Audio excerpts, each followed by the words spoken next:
Hey everybody, John here. Welcome back to Catbird Hill. Beth actually gave me a great idea, what I thought was an awesome idea for a video, and that was to talk about how, in the almost 20 years we've lived here on this country property, how we have evolved in selecting the equipment that we use to manage the property. And it's very different from the equipment that we had when we moved in here 20 years ago, and really different from our old home, which was actually very close to the edge of a city, a large city. So in our old home, we had about, I'd say maybe a third of an acre, if that, and had a very small power lawnmower. I think I had an electric weed whacker, and then just, a handful of small garden hand tools. And, that was all I needed to maintain that property. I mean, we could cut all the grass, do all the trimming, make it look perfect in less than an hour. Um, and that worked, and that was great. We moved onto this property, which has about 10 acres. You've seen some video before of the property where we have, a lot of trees here. You just kind of see panning maybe down, at the base of the trees. These are very, very old, large trees. It's not just all one big open field up here. If you recall from maybe a previous video or two, this property used to be a commercial nursery. So it was, when we bought it, it was very heavily planted with trees and shrubs that, we didn't even know what they were, but we loved them and we wanted to keep them and preserve them. So that in itself began to steer some of our decisions about what kind of equipment we thought we were going to need to run this property. So the other thing that was very different when we moved in here, we had no outbuilding at all on this property to house equipment. We had a very small shed. I made ramps to go up into the shed to put what equipment we did have, but it took us about maybe 4 or 5 years to actually, get the time and resources together to build a sufficient structure to house not only our vehicles but all of this equipment that we were going to be accumulating. So when we first bought the property, we purchased a Kubota BX23, and I'll try to put a link to a video. Usually everybody who's cool on YouTube points up here. So I'll try to have the video link up there. If not, it'll be down in the description. But I did a video maybe a year and a half ago with Neil Messick from Messick's Equipment near us here in southeastern Pennsylvania. And the video was talking about how we made a purchase of this BX23. It was a combo machine. We had a 60-inch belly mower. It had a small front end loader, and it also had a backhoe on the back. And for a long time, that machine did everything we needed. And I explain a lot of that in the video that I'll try to link in here. The problem was as we evolved over this property, the needs became different. We started to get into thinking about sawmilling. We were taking down a lot of dead trees. I needed to move very large chunks of wood and stone and so forth, and that little tractor just couldn't do it. So we knew we needed to upgrade to something bigger. Additionally, we were running into the problem of, and I think this is a problem for a lot of combination machines, the continual switching back and forth. When I didn't need the mower, I had to drop the mower off, roll it out of the way. Then it was time to cut the grass again, reconnect the mower. There was just a lot of time spent switching things. There was no skid steer attachment for the front end implements on that tractor.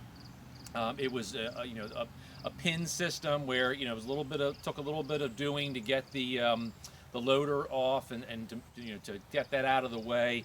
So we decided to think about getting eventually more dedicated single-use equipment, and that's what we ended up doing. So one of the things that we ended up doing, the first step we made was deciding that we needed to upgrade the tractor. I've done some videos before on the purchase of the Kubota L2501. This I began to think of as becoming more of a, not really a single-use tractor, but separating it from the lawn care, which is what the BX23 was used for. So there's no PTO on the bottom, it's just a rear PTO, but it has the ability with the skid steer set up in the front to do a bunch of attachments for the front of the tractor. Probably one of the most utilized implements that we have is the forklift, the pallet forks. So in the old setup on the BX23, I had clamp-on pallet forks, and they were great. They worked really well, but again, you were taking them off, putting them back on repeatedly. It's so nice to just, you have the skid steer set up, you drive up, you pick up your pallet forks, and you're off and running. Probably one of the least expensive implements to put on the front of a tractor, but very, very useful. So this is what we use occasionally to move logs around. Obviously, if we get something shipped on a pallet, you can move it. Moving bundles of firewood around, it works really well. Certainly a bucket, has an infinite number of uses. Obviously, loading and unloading of loose material. When we do some serious gardening on the property, this is where all the weeds and debris goes, and it can get, it's basically a handle at once. You pick the weeds up, and whatever you're getting rid of, throw it in there, and I dump it in a waste area at the back of the property. A grapple. So this is something I always wanted. I never had the opportunity to get it on the BX23 because I didn't have a third function valve mounted up front, but we definitely added that feature onto the L2501. A grapple is just an indispensable tool on this property. As we began to take down more and more trees, we were accumulating piles of brush, and manually handling brush. For anybody who's ever done that, manual handling of brush and sticks, it's a mess. Again, you want to try to make this stuff a one-touch operation, so the grapple really allows you to do that. The other thing that we did purchase back when we had the BX23 was a Woodmaxx PTO-driven wood chipper, and I've done a number of videos on the Woodmaxx. I'll put them in the description. You certainly encourage you to look at those videos. I did some reviews of this. We actually purchased this when we had the BX23, and I ran it off of that machine, and it ran very well.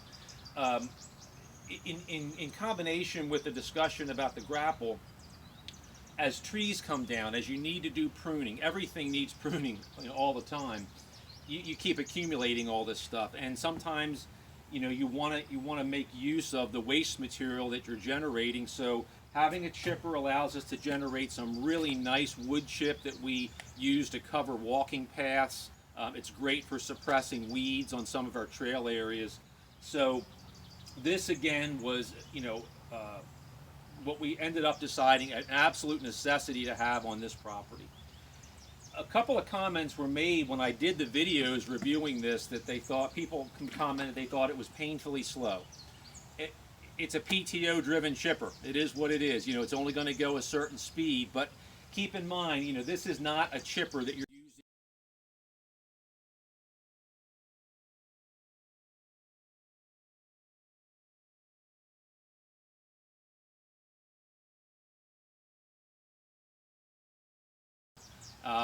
Probably the most I ever push through it is 4 inches. Anything over 4 I usually keep for firewood. So this has been amazing because when you get to a job where you have to do a tree takedown or a tree has fallen, you need to clean it up, I put this on the back of the tractor. I cut up what I need to with a chainsaw, and the brush just gets chipped right there. Boom, done. We're not hauling brush back and forth. One of the things that has evolved since we did build our outbuilding here, our garage and our equipment storage shed in the back, was a large paved area that obviously in the wintertime here in southeastern Pennsylvania we do tend to get a lot of snow. How do you deal with this? So we debated early on. We moved here. I did initially try to plow this when it was first constructed using the bucket on the BX23. Very inefficient, took a lot of time. And we also had the problem of an approximately 300-foot stone path, flagstone path from this building back to our house. And, you know, a plow's not going to do really well with that. So we made the decision to get a kind of a pro model snowblower. This is an Aaron's Pro 28. This thing has been phenomenal. We've had this for probably about 10 years, if not a little bit more, and it's great. It's very powerful. It's self-propelled. It has worked flawlessly. You know, everybody goes through a few shear pins with these, and I've done that. But other than that, it has been an amazing machine. It makes real quick work of this big pad here we have in front of our garage. In one pass, it'll cover that whole 300-foot path. And we actually, for our driveway, which is a gravel driveway, you know, the driveway is set up so that we just have, you know, basically 2 tire tracks going down with a grass strip in between. We've always kind of liked that country gravel driveway look, and we're going to preserve that. One pass down on one track, turn around at the road and come back with the other, and the driveway's done. So that machine was, you know, has been worth its weight in gold. And, you know, it just, for us, for our purposes, you know, it works really well here on the property. The other thing that I mentioned a little while ago was kind of separating the tractor from the grass cutting function. And again, I did some videos last year on the purchase of a zero-turn mower, and that's the Gravely ZT HD52. So if you remember from those videos, this is sort of that prosumer line that Gravely makes. It's not really a homeowner, it's not fully the commercial, it's somewhere in between. This thing, and I'm not exaggerating, this has cut the lawn maintenance time in half, if not more. Just having a machine that is faster, that is much more agile than a belly-mounted tractor mower, going around all these trees and beds we have, it has dramatically cut down on our lawn maintenance time, and it's a blast to use. So these are the major pieces of equipment that we have evolved into over the 20 years we've been here. I have no regrets with that very first complement of machinery that we used, the BX23, the belly mower, the loader. The only thing that probably was not a good use of our money was the backhoe. I bet in the, let's see, probably 16 or 17 years that I had that machine, I probably only used the backhoe maybe 5 times. And you know, it's a very small bucket scoop. It's slow.